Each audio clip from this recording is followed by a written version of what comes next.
அபூதர் ரலியல்லாஹு அன்ஹு அவர்கள் கூறுகிறார்கள், நான் நபி ஸல்லல்லாஹு அலைஹி வஸல்லம் அவர்களிடம் இறை தூதரே, அல்லாஹ் மொத்தம் எத்தனை வேதங்களை இறக்கி வைத்தான் என்று கேட்டேன். அதற்கு இறை தூதர் அவர்கள் 100 சுஹுஃபுகளையும் 4 வேதங்களையும் அல்லாஹ் நபிமார்களுக்கு இறக்கி வைத்தான் என்று கூறினார். நபி ஷீத் அலைஹிஸ்ஸலாம் அவர்களுக்கு 50 சுஹுஃபுக்களை அல்லாஹ் கொடுத்தான். ஆதம் நபி அவர்களுக்கு பிறகு மனித சமூகம் முதன்முறையாக ஒரு மிகப்பெரிய சோதனையை எதிர்கொண்டது. அது காஃபில் தனது சகோதரன் ஹாபிலை பொறாமையால் கொண்ட சம்பவம். இந்த நிகழ்வு மனித வரலாற்றில் முதல் கொலையாகும். இந்த துயரமான சம்பவத்தால் ஆதம் நபி அவர்கள் மிகுந்த துக்கத்தில் மூழ்கினர்.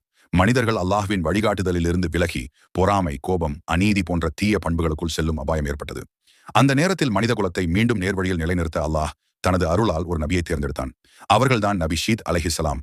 இவர் ஆதம் நபி அவர்களின் மகன் ஆவார். ஹாபில் இறந்த பிறகு அல்லாஹ் ஆதம் நபி அவர்களுக்கு ஒரு நற்சந்ததியாக ஷீத் அலைஹிஸ்ஸலாம் அவர்களை அளித்தான்.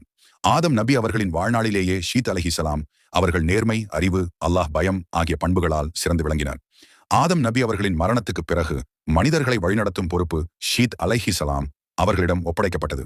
இவ்வாறு ஆதம் நபி அவர்களுக்கு பிறகு நபித்துவம் வழங்கப்பட்ட முதல் நபி அலைஹிஸ்ஸலாம் அவர்களே. அல்லாஹ் ஷீத் அலைஹிஸ்ஸலாம் அவர்களுக்கு 50 சுஹூப் வழங்கினான்.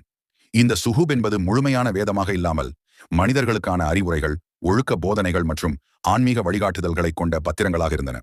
அந்த சுஹூப்புகளில் அல்லாஹ் ஒருவனே வணக்கத்துக்குரியவன் என்ற தவ்ஹீத் கொள்கை, நல்லொழுக்கம், பொறுமை, நியாயம், பாவங்களை விட்டு விலகுதல், மேலும் இந்த உலக வாழ்க்கை தற்காலிகமானது, மறுமை வாழ்க்கையே நிரந்தரமானது என்ற ஆழ்ந்த உணர்வுகள் வலியுறுத்தப்பட்டன. மனிதர்கள் காஃபிலின் பாதையை பின்பற்றி அநீதியில் மூழ்காமல் இருக்க இந்த சுஹூப் பெரும் வழிகாட்டுதலாக அமைந்தன. நபி ஷீத் அலைஹிஸ்ஸலாம் அவர்கள் மனிதர்களை அமைதியும் இறை பயமும் கொண்ட வாழ்க்கை வாழ அழைத்தார். அவர் ஆதம் நபி அவர்களின் ஷரியத்தை தொடரச் செய்து தொழுகை, அல்லாஹ்வை நினைவு கூறுதல், நல்ல செயல்கள் செய்தல் போன்றவற்றை மக்களுக்கு போதித்தார்.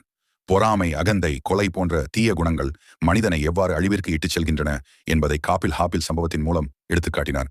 இவ்வாறு நபி ஷீத் அலைஹிஸ்ஸலாம் அவர்கள் மனித வரலாற்றின் ஆரம்ப காலத்தில் வழிதவறிய மனித குலத்தை மீண்டும் அல்லாஹ்வின் நேர்வழிக்கு திருப்பிய ஒரு மகத்தான நபியாக விளங்கினார்.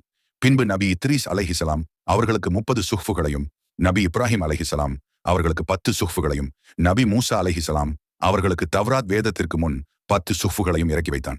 இவை அன்றி தவ்ராத், இஞ்சில், ஜபூர், குரான் வேதங்களையும் இறக்கி வைத்துள்ளான் என்று பதிலளித்தார்கள்.